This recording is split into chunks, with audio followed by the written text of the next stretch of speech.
అటు కేంద్రంలోనూ ఇటు రాష్ట్రంలోనూ అధికారంలో కొనసాగుతూ కీలక భాగస్వామిగా ఉన్నటువంటి టీడీపీ రాష్ట్రానికి కొత్తగా ప్రభుత్వ సంస్థలు ప్రాజెక్టులను తీసుకురాలేకపోతుంది.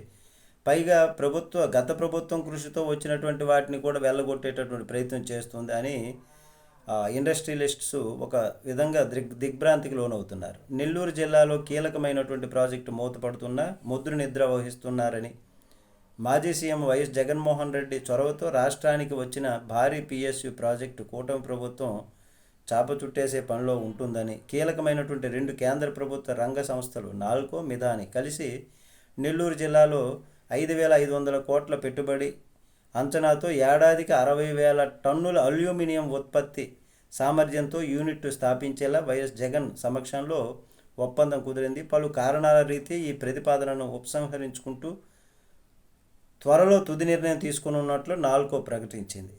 అయితే 2024-25 వార్షిక నివేదికలో ఈ విషయం నాల్కో స్పష్టంగా పేర్కొంది. అంటే ఈ ప్రాజెక్టుకు త్వరలో మంగళం పలకబోతున్నారు అని.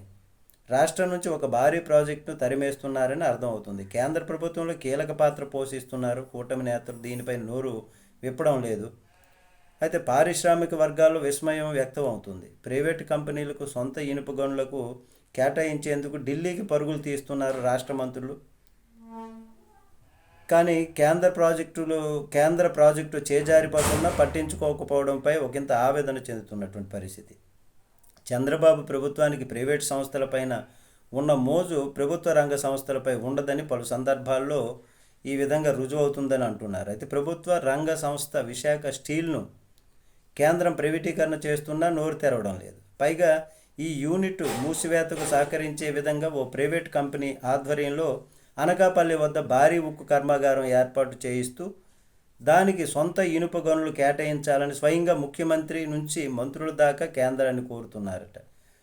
ఉమ్మడి ఆంధ్రప్రదేశ్లో వైఎస్ రాజశేఖర రెడ్డి కేంద్రంతో పోరాడి చిత్తూరు జిల్లా మన్నవరం వద్ద 600 ఎకరాలు ఎన్టీపీసీ బీహెచ్ఈఎల్తో 6,000 కోట్లతో విద్యుత్తు ఉపకరణాల తయారీ యూనిట్ను తీసుకురాగా విభజన అనంతరం టీడీపీ హయాంలో ఆ ప్రాజెక్టు అటకెక్కిందని అంటున్నారు.